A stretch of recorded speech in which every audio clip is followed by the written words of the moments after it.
ആകാശവാണി. നമസ്കാരം. പ്രത്യേക വാർത്താ ബുള്ളറ്റിൻ വായിക്കുന്നത് കിരൺ ശങ്കർ. 2047 മുൻപ് തന്നെ ഇന്ത്യ വികസിത രാജ്യമായി മാറുമെന്ന് ഉപരാഷ്ട്രപതി CP രാധാകൃഷ്ണൻ. ചെന്നൈയിൽ ഡോക്ടർ MGR സർവകലാശാലയുടെ ബിരുദദാന ചടങ്ങിനെ അഭിസംബോധന ചെയ്യുകയായിരുന്നു അദ്ദേഹം. ലോകത്തെ മൂന്നാമത്തെ വലിയ സാമ്പത്തിക ശക്തിയായി ഇന്ത്യ വൈകാതെ മാറുമെന്നും അദ്ദേഹം പറഞ്ഞു.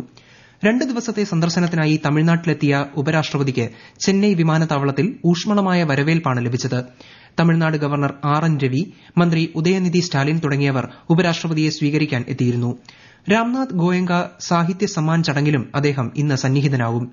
തമിഴ്നാട് ലോക് ഭവനിൽ ഉപരാഷ്ട്രപതിക്ക് പൌരസ്വീകരണവും നൽകും. നാളെ അദ്ദേഹം വെല്ലൂരിൽ ഒരു ചടങ്ങിൽ പങ്കെടുത്ത ശേഷം ചെന്നൈയിൽ നടക്കുന്ന 9ാമത് സിദ്ധ ദിനാഘോഷത്തെ അഭിസംബോധന ചെയ്യും.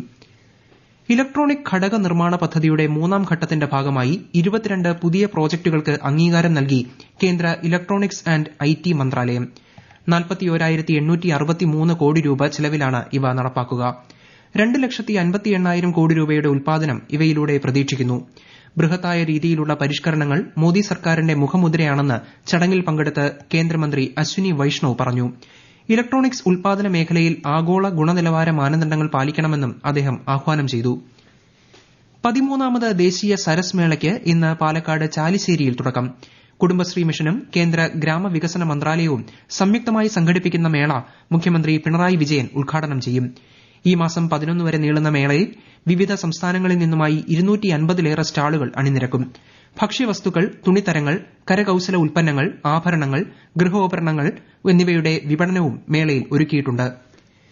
പത്തനംതിട്ടയിൽ DJ പാർട്ടിയിലെ പോലീസ് ഇടപെടലുമായി ബന്ധപ്പെട്ട് വീഡിയോ ദൃശ്യങ്ങൾ പുറത്തുവന്നതിന്റെ പശ്ചാത്തലത്തിൽ സംഭവത്തിൽ അന്വേഷണം നടത്തി നടപടി കൈക്കൊള്ളാൻ മുഖ്യമന്ത്രി പിണറായി വിജയൻ നിർദ്ദേശം നൽകി. ക്രമസമാധാന ചുമതലയുള്ള ADGPക്കാണ് നിർദ്ദേശം. ന്യൂ ഇയർ ആഘോഷത്തിനിടെ DJ കലാകാരന്റെ ലാപ്ടോപ്പ് പോലീസ് തകർത്തതായാണ് പരാതി. തീവ്ര വോട്ടർ പട്ടിക പരിഷ്കരണത്തിന്റെ ഭാഗമായി ഹിയറിംഗ് നടത്തേണ്ടവർക്ക് നോട്ടീസ് നൽകുന്ന നടപടി കേരളത്തിൽ പുരോഗമിക്കുന്നതായി മുഖ്യ തെരഞ്ഞെടുപ്പ് ഓഫീസ് വൃത്തങ്ങൾ ആകാശവാണിയോട് പറഞ്ഞു. കരട് പട്ടിക പുറത്തിറക്കിയപ്പോൾ മുതൽ നോട്ടീസ് നൽകാനുള്ള നടപടികൾ ആരംഭിച്ചിരുന്നു. കേന്ദ്ര തെരഞ്ഞെടുപ്പ് കമ്മീഷൻ നിർദ്ദേശിച്ചിട്ടുള്ള 13 രേഖകളിലൊന്നും അതിന്റെ പകർപ്പുമാണ് ഹിയറിംഗിന് ഹാജരാക്കേണ്ടത്.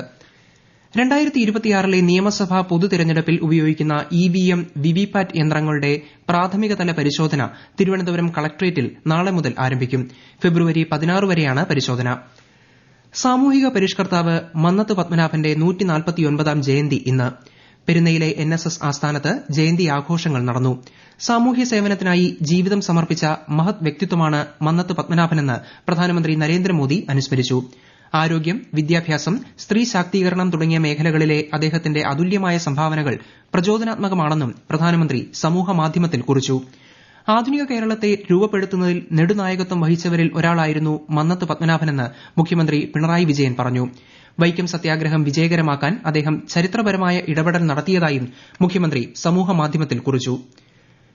മലപ്പുറം പൂക്കോട്ടൂർ മൈലാടിയിൽ ചെരുപ്പ് കമ്പനിയിൽ വൻ തീപിടുത്തം. അഗ്നിരക്ഷാസേനയും നാട്ടുകാരും ചേർന്ന് 2.5 മണിക്കൂർ നേരത്തെ കഠിന പരിശ്രമത്തിനൊടുവിൽ തീ നിയന്ത്രണ വിധേയമാക്കി. ചെരുപ്പ് കമ്പനിയുടെ ഗോഡൌണിൽ നിന്ന് തീ ആളിപ്പടരുന്നതായി ശ്രദ്ധയിൽപ്പെട്ടതിനെ തുടർന്ന് നാട്ടുകാർ അഗ്നിരക്ഷാസേനയെ വിവരമറിയിക്കുകയായിരുന്നു. തീപിടുത്തത്തിന്റെ കാരണം വ്യക്തമല്ല. ആളപായമില്ലെന്നാണ് വിവരം. സംസ്ഥാനത്തെ പഞ്ചായത്ത് പ്രസിഡന്റുമാരുമായി മന്ത്രി MB രാജേഷ് നാളെ കൂടിക്കാഴ്ച നടത്തും. തൃശൂർ കില ആസ്ഥാനത്ത് രാവിലെയും വൈകിട്ടും 2 സെഷനുകളായാണ് പരിപാടി നടക്കുന്നത്. നേതൃപരമായ കഴിവുകൾ ശക്തിപ്പെടുത്തുന്നതിന് നിർദ്ദേശങ്ങൾ നൽകുന്നതോടൊപ്പം പഞ്ചായത്ത് രാജ് സ്ഥാപനങ്ങളുടെ ഭരണഘടനാപരമായ പങ്കിനെക്കുറിച്ചും യോഗത്തിൽ ചർച്ചകൾ നടക്കും. തൃശൂരിൽ ഈ മാസം 14 മുതൽ ആരംഭിക്കുന്ന സംസ്ഥാന സ്കൂൾ കലോത്സവം വരാനിരിക്കുന്ന സ്കൂൾ കലോത്സവങ്ങൾക്ക് മാതൃകയായി മാറ്റാനുള്ള ശ്രമങ്ങളാണ് നടക്കുന്നതെന്ന് റവന്യൂ മന്ത്രി K രാജൻ. സ്കൂൾ കലോത്സവവുമായി ബന്ധപ്പെട്ട് തൃശൂർ പ്രസ് ക്ലബ്ബിൽ നടന്ന മാധ്യമ കൂടിക്കാഴ്ചയിൽ സംസാരിക്കുകയായിരുന്നു മന്ത്രി. 2025ലെ ദേശീയ പ്രോജക്ട് എക്സലൻസ് അവാർഡ് വിഴിഞ്ഞം രാജ്യാന്തര തുറമുഖത്തിന് മെഗാ ഇൻഫ്രാസ്ട്രക്ചർ വിഭാഗത്തിലാണ് പുരസ്കാരം. ന്യൂഡൽഹിയിൽ നടന്ന ചടങ്ങിൽ അദാനി വിഴിഞ്ഞം പോർട്ട് അധികൃതർ പുരസ്കാരം ഏറ്റുവാങ്ങി. ന്യൂഡൽഹിയിലെ പുതിയ പാർലമെന്റ് മന്ദിരം, അടൽ ടണൽ തുടങ്ങിയവയ്ക്കാണ് മുൻ വർഷങ്ങളിൽ പുരസ്കാരം ലഭിച്ചിരുന്നത്. ശബരിമല സ്വർണ്ണ കവർച്ചാ കേസിൽ കേന്ദ്ര ഏജൻസികളുടെ അന്വേഷണം അനിവാര്യമെന്ന് BJP നേതാവ് K സുരേന്ദ്രൻ. ശങ്കർദാസിലേക്ക് അന്വേഷണം എത്താതിരിക്കാൻ ബോധപൂർവം SIT ശ്രമിക്കുന്നതായും അദ്ദേഹം തിരുവനന്തപുരത്ത് വാർത്താസമ്മേളനത്തിൽ ആരോപിച്ചു. ശബരിമലയിൽ നടന്നത് കേവലം മോഷണമല്ലെന്നും രാജ്യാന്തര തലത്തിലുള്ള കൊള്ളയാണെന്നും K സുരേന്ദ്രൻ പറഞ്ഞു. പ്രത്യേക വാർത്താ ബുള്ളറ്റിൻ കഴിഞ്ഞു. അടുത്ത വാർത്താ പ്രക്ഷേപണം വൈകുന്നേരം 6:30.